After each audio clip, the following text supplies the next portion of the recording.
Hello, everyone. Thank you for joining DOVU AMA.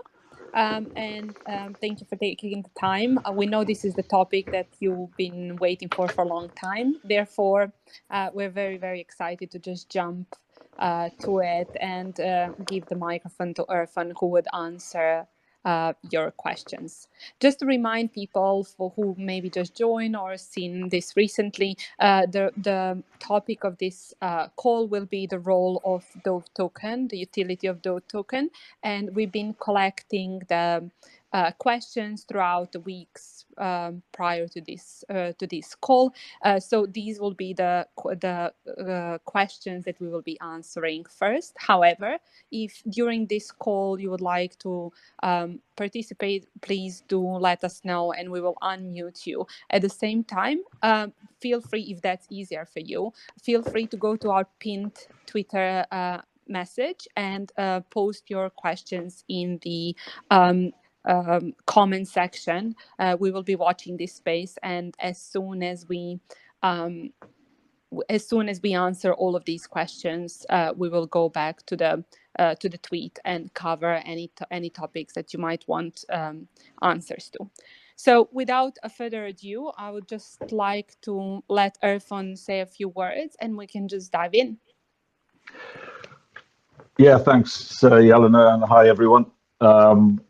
And yeah, let's just dive in. How do you want me to do this, Jelena? Do you want me to go through and just read the list that I've got in front of me from the questions that have been submitted, or are you going to pose them to me? You know what? Just go for it. I'll go with the questions, and then I can jump in if there is anything you might have missed or. Okay, cool. So first of all, later on today, or first thing tomorrow, the of DOVE in more detail. The reason why I've delayed sending it until now is that it would be, I think, a little bit presumptuous of us to send it out before listening to the community from this sort of call. So we'll send it out later. So the key thing about DOVE really is that it is a utility token, and that it does form a key part of the sort of platform. And from a utility perspective, there are sort of four major elements that we'll be talking about when we distribute this document tomorrow. One is the DOVE being used as a fee reduction mechanism. In other words, by holding DOVE in the wallet, then all participants in our platform and our marketplace will benefit from a fee reduction. DOVE will also be used as part of our audit trail because we're building a trusted layer for carbon offsets, and DOVE is a key element in that. And then single side staking will be obviously we'll be discussing that as well as and on top of that, liquidity. The utility itself. So what's so important really is that the health of a token ecosystem is defined really by the velocity of its token, the speed its token travels within the internal system and the speed it travels on the external system. In other words, how quickly from an external perspective does it go to an exchange to be sold for something else? You want to reduce that velocity. And how quickly is it used around the internal ecosystem? We want that to be increased. So the faster it moves around our ecosystem, the better. The slower it moves to an external ecosystem, the better. So all the token design is really going to be sort of built on that. So having said that, let's go through some of the questions that have been submitted to us. And if we start at the top, number one, how do I buy DOVE and is it still an actively used token? Well, if you go on CoinGecko or CoinMarketCap, you can see where it's traded and you can see how active it is. So I think it's a fairly easy one to start with. What are the advantages of DOVE token or being a Dove token holder in the future, will there be a dividend reward in the future? And is your team marketing anything, considering the recent months the crypto market has been unstable? Well, of holding a token and and why the Dove token is important in our ecosystem. Dividends, there are no dividends, it's not a share, so that doesn't sort of apply. And marketing, yes, we are marketing, as you can see, and yes, the crypto market is unstable, but I think that's always been the case, and that's really nothing we can sort of do about that. So, third question, are there plans to lock away Dove? And do you see a demand for CDOV influencing the supply of Dove? That's a good question. Dove, as it stands right now, from a locked perspective, none of the Dove wallets are locked. And however, you will see when we circulate the information tomorrow that there's a lot of the reserves, for example, have not been touched, and there's sort of a huge amount of tokens that haven't been used by the project as yet. But we do not have a lock-in mechanism of any of the tokens. The Dove will not be used to pay farmers. We don't see that as a utility. But as I said earlier, holding Dove and the farmer holding Dove will enable them to benefit from cost. There'll be cost benefits of using the platform for the farmer to hold Dove. Now, what that means, really going back to what I was saying earlier, that allows the slowing down of the velocity of the tokens to leave our ecosystem and enter an external ecosystem such as an exchange. So farmers are definitely going to be incentivized for holding Dove. And I think that that in itself is linked to the last part of the question, and that is the increased demand for the CDOV, which is the NFT token, will influence the supply of Dove. Yes, because farmers will acquire Dove in order to benefit from the financial sort of discounts. So the more CDOVs minted, the more Doves are held, purchased first of all, and then held in the system.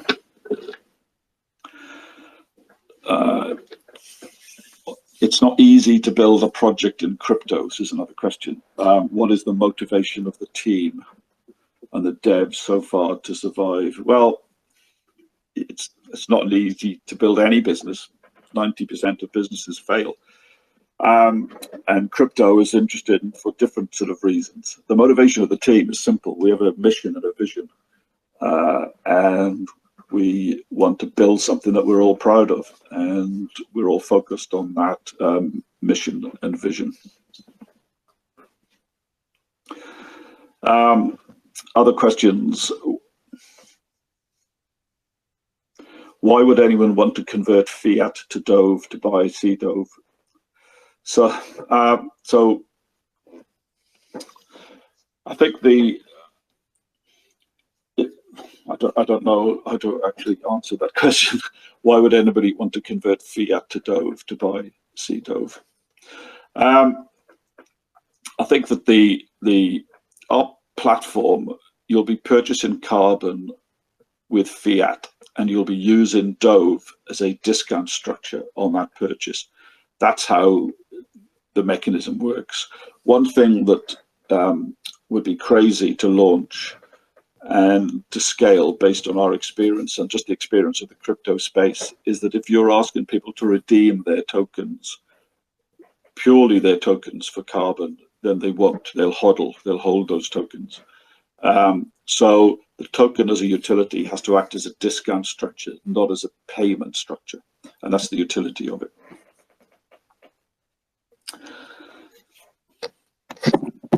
Question here about dynamic NFTs and what we mean by that.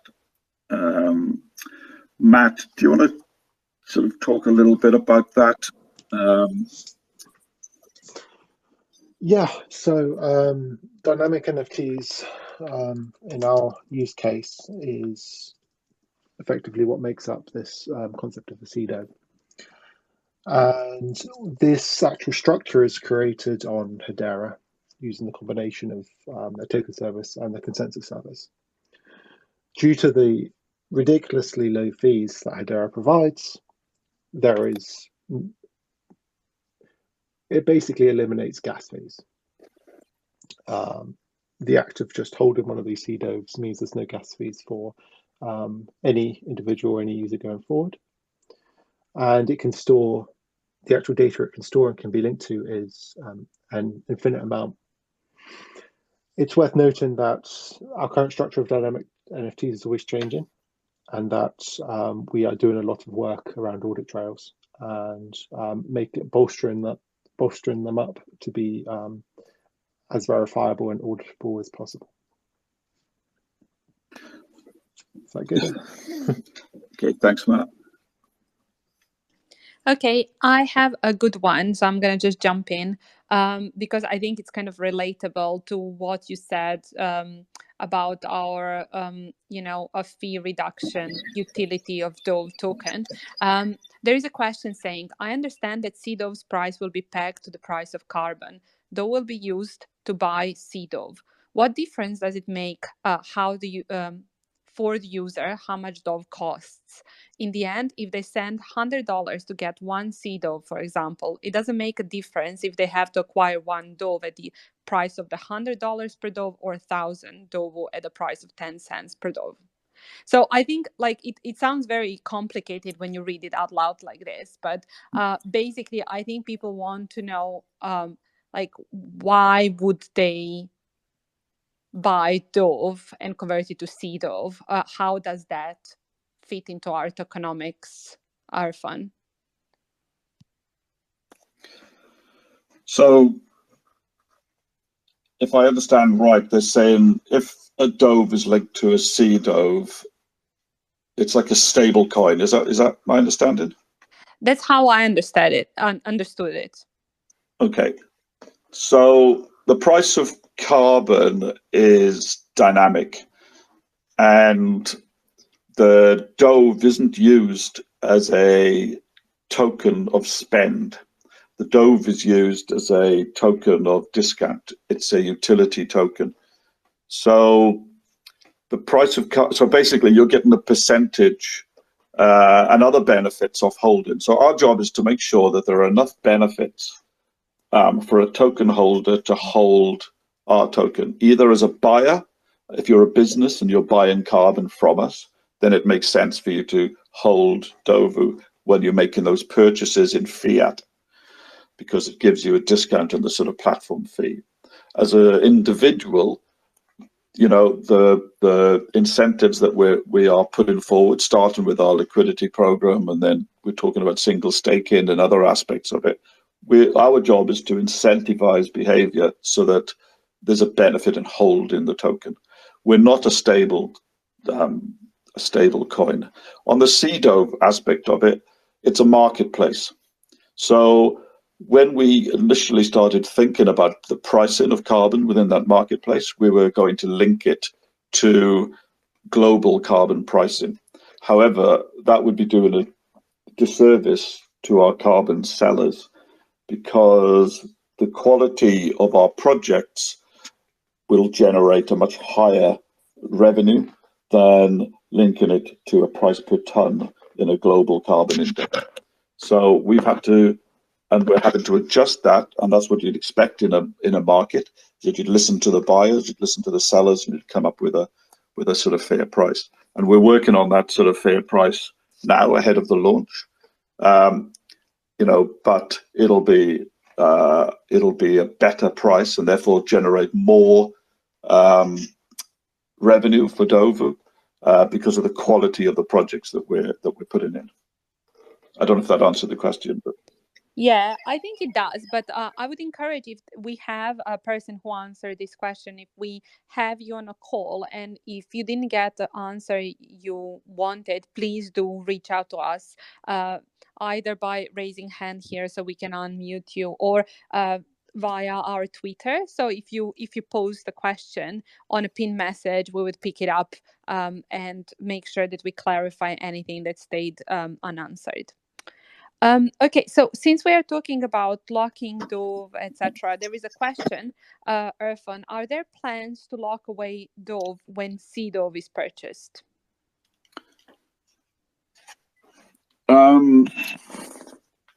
So when we're using Dove as part of our audit trail, so in other words, a Dove will travel through our sort of ecosystem, and we'll be tracking that, and that's sort of part of our sort of trust system, basically.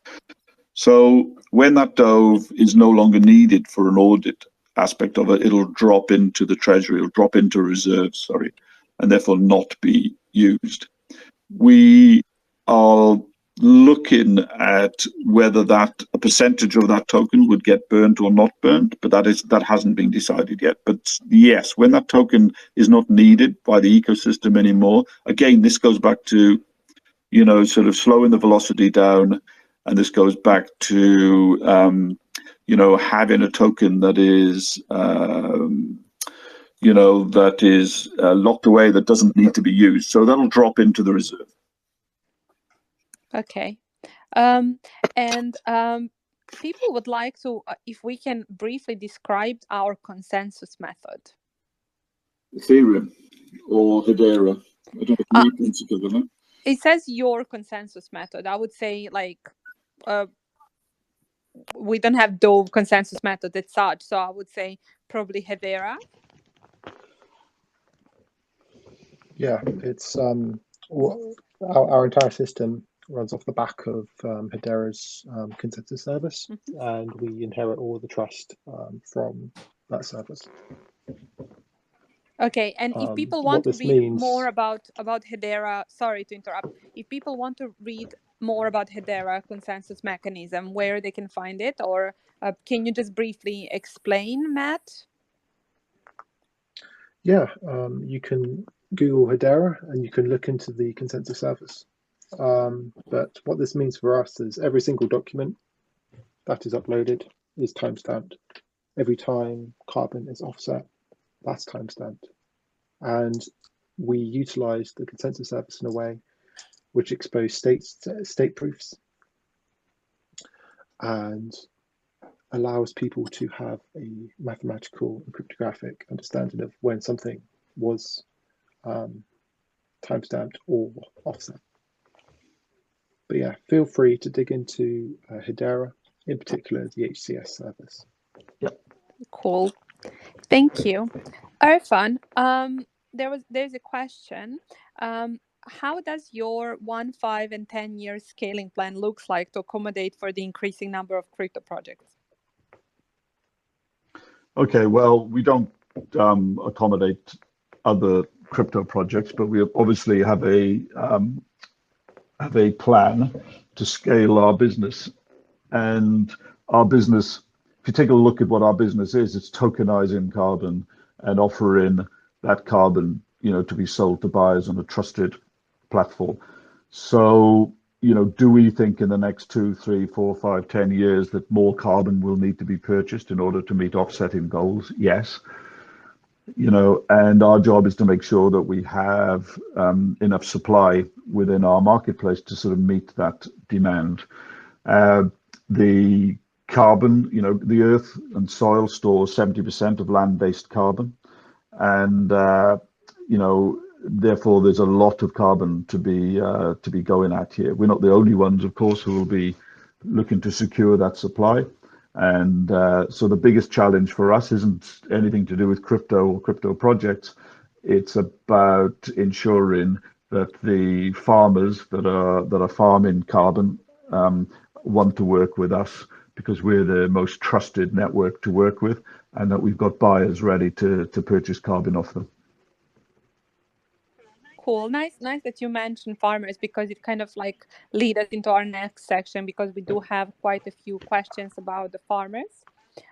So question is, Number one, are farmers going to be paid in DOV? No. Okay, do you want to elaborate on that, or? Well, as I said earlier, Dove is not a token it's not a currency. So the benefits of owning and holding Dove will be in the discounts and pricing structures and other incentives that benefit the holders. So for a farmer, for example, then a significant discount off the platform fee that we would be charging if they didn't hold Dove. So that's how Dove will work for a farmer.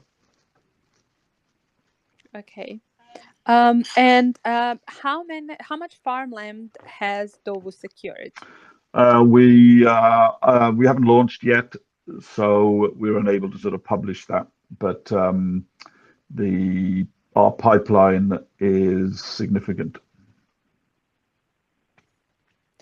Okay, and please let me know the status of your partnerships with farmers. This kind of goes into this.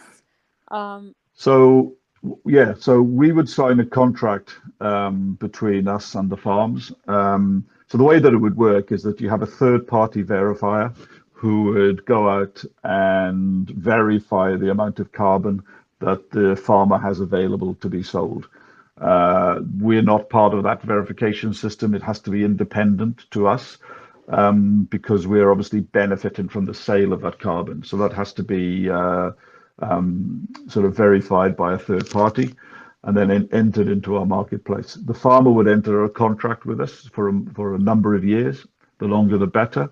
And then the farmer would commit to certain farming practices that would generate the yield of carbon. And then the contract would secure that supply into our marketplace. Thank you. And what are the biggest partnerships so far? Well, Hedera, I mean, would be the Hedera and Ocean. We're building the trusted layer on Hedera. It's the most environmentally, sort of impressive partners to be working with for that. So it makes a huge amount of sense to do that. We are a multi sort of chain sort of entity. We have Polygon, we have Ethereum, and we're on sort of PancakeSwap, Binance, but we'll also be on Hedera.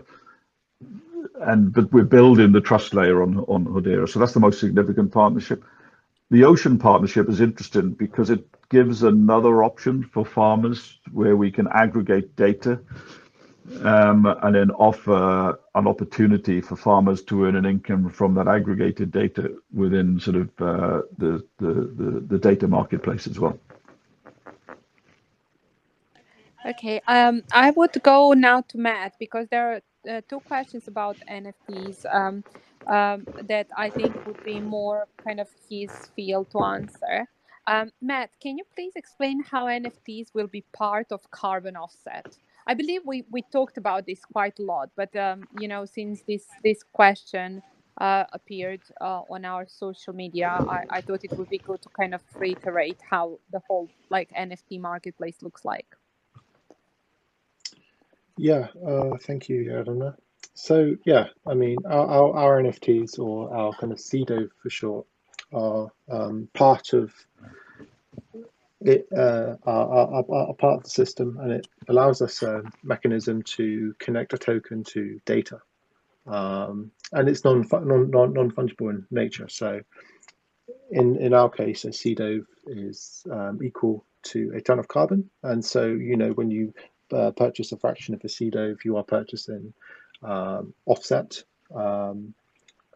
a fraction of that. So in our marketplace, for instance, I think you can purchase a minimum of 0.001 CDOV. So that's a minimum purchase of around, let's say, a kilogram of carbon. And so all of this information is wrapped in our CDOVs, or in other words, I guess more kind of Ethereum world, NFTs.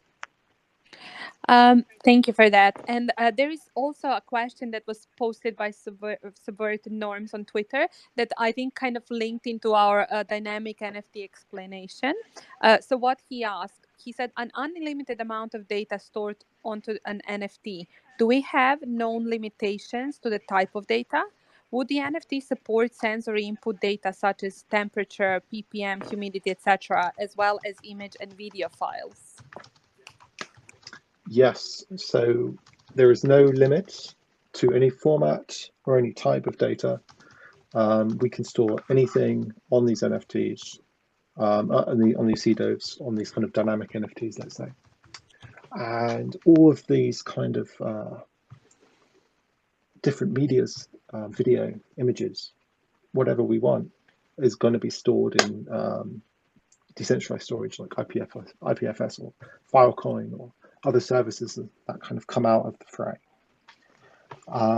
But in addition to that, there is also an amazing amount of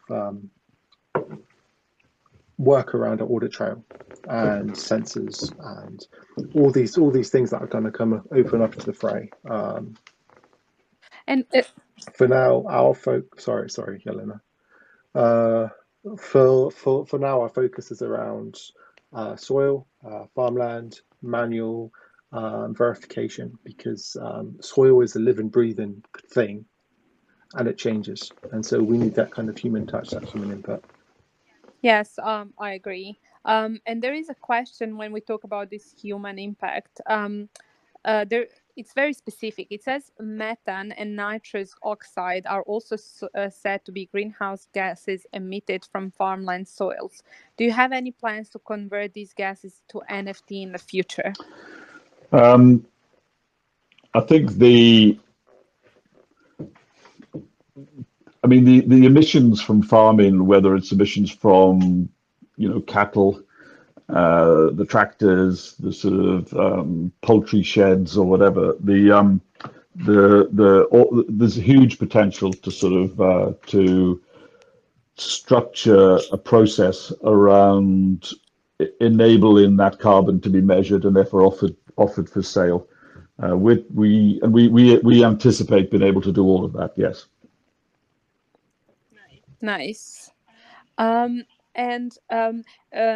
mentioned an audit trail, and you, Irfan, mentioned an audit trail. Can you explain a little bit for people who don't understand what that means? What do we mean by audit trail, and why is it such an important component of what we're doing? So our mission is to build a trusted layer. So you can't have a trusted layer without an audit. So one of the challenges with carbon offsetting as it stands right now is if you purchase an offset, which is, let's say, to plant a tree, how can you be sure the tree has been planted? And how can you be sure that the tree hasn't been planted more than once in terms of this model? So in other words, sold multiple times. Obviously, creating an audit trail to sort of prove that carbon has been purchased and retired is essential. But not even more importantly, but alongside that, you also need to have an audit trail of the third-party verifiers, the process that sort of traces right from the first contact with the farmer, the counting of the carbon, the methodology that the carbon was used to count, and all of that is what we call an audit trail. Sure. Thank you for the explanation. There is a question that we already touched upon, which is regarding the CDOV price, but maybe Irfan, you would like to explain in more details. How do we decide a CDOV price? Well, see, the price of carbon will be, this is a marketplace at the end of the day. So the price of carbon is going to be determined by the buyer and the seller. So right now, I'll give an indication. The UK government, for example, for their internal calculations, are putting a price of a ton of carbon at £286, which would be what, $320, something like that, which is a very high figure, but they're using that for their own internal mathematics. You can purchase some carbon offset, such as a tree being planted somewhere, for £10 per ton.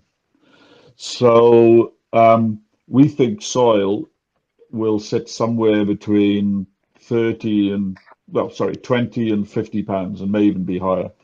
So but the market will decide the price of the carbon, not us.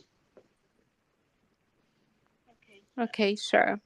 And I think that is pretty much everything that we had written. There is one question which kind of already got answered. So there is question: what are the advantages of Dove token holders in the future?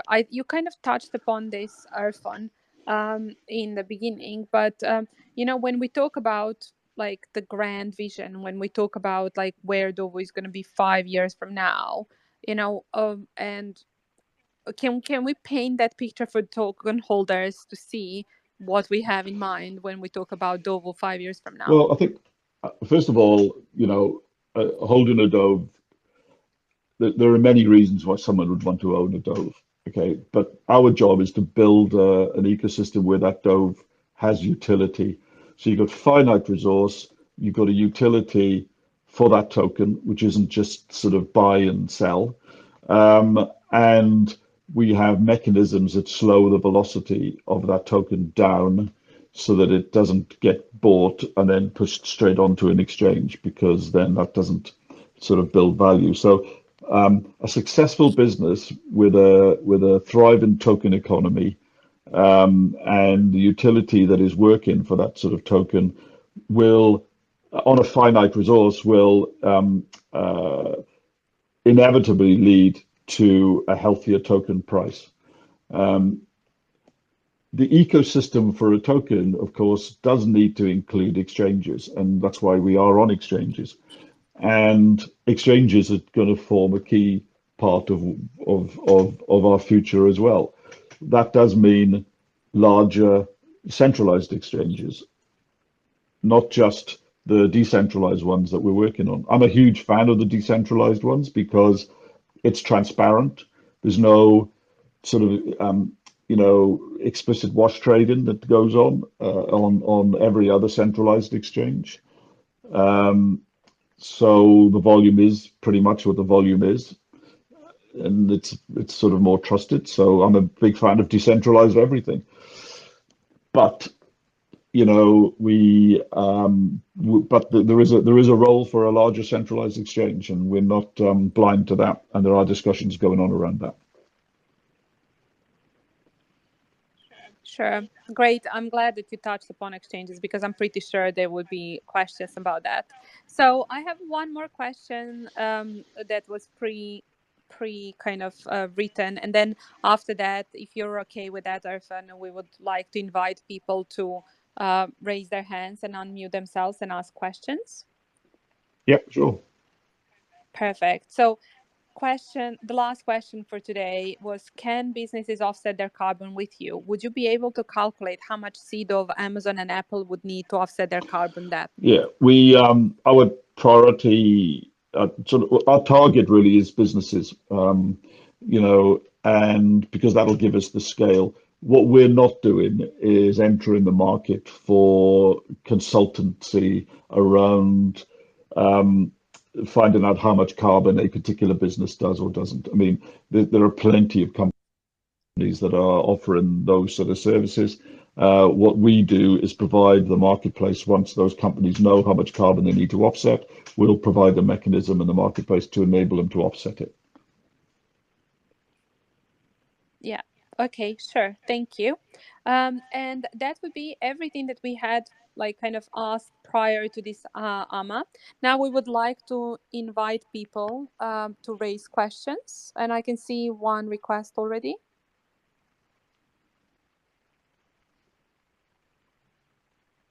Please, you can speak now.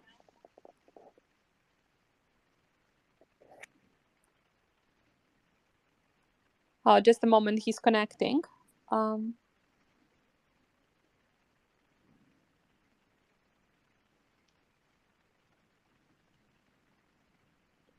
While we're waiting, please feel free to like raise your hand and request to speak.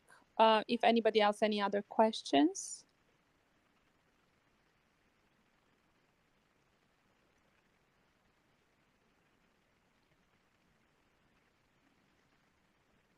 Hi, Wiz. You can unmute yourself and speak now. Hello. Thank you. Thank you for having me. Love what y'all are building over here. One thing I do hear though with the token economics, I'm just got a question: is that if you're building a marketplace for all of these carbon credits to be bought, is there any reason why we're not having some like slight percentage of each purchase of carbon credits go towards market buying more DOV, either locking that into a treasury or something where the DOV token holders have like some type of benefit from the marketplace exchange? Yeah, good question. So this goes back to a number of things. You know, in order to benefit from the financial transaction, if you're a buyer of offsets, for example, as a business, then the more DOVE you hold, the bigger discounts you get. So there'll be a real benefit in purchasing DOVE, and therefore that will benefit everyone. In terms of the let's say internal, I want to say gas fees, but the internal fee structure, then that will be, you know, which we call our sort of audit trail, then that will be DOVE as well. So there will be DOVE transactions happening as a result of internal transactions happening within our ecosystem. So that's the sort of utility of the token within our system. So you won't just be purchasing an offset with Fiat, and then that Fiat goes straight through to the farmer, and then we take a sort of percentage of that Fiat transaction. Behind the scenes, there will be a requirement for DOVE. Perfect. Sounds great. Cheers.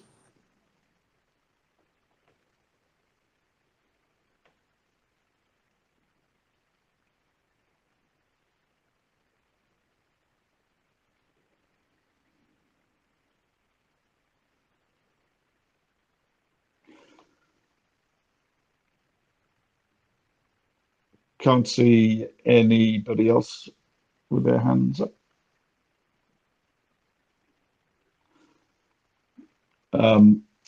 Like always, if you want to reach out, you know, you can. If you want to jump on a call, I'm pretty available. So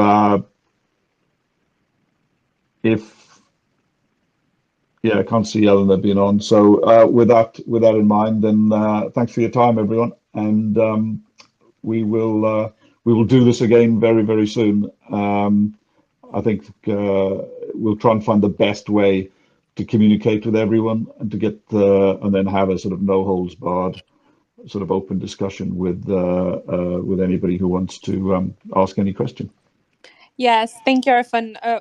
We definitely want to like find the right channel that works for our community to be you know, a standard. That's why we are kind of experimenting with Discord and now on Twitter Spaces. We can see definitely that people prefer this kind of communication, and we would like it to be more two ways. So we would like more people to like raise hands and just ask whatever you would like us to answer. I think it would be like more interesting and interactive. But by no means, if you have any other preference to how the next AMA should be held, we are all ears. So please feel free to propose the platform that you think works the best, and we will try and facilitate that. So just to wrap up, please remember everybody to turn on notifications for Dovo Twitter, because we do have an exciting announcements coming up that you don't want to miss. And obviously join our Telegram for any chat, any questions you would like to ask to Irfan, Matt, or me, and we will make sure that to answer it in a as quick as possible. So thank you guys for your time. It was great to see a full room, and we're really looking forward to hearing from you very soon.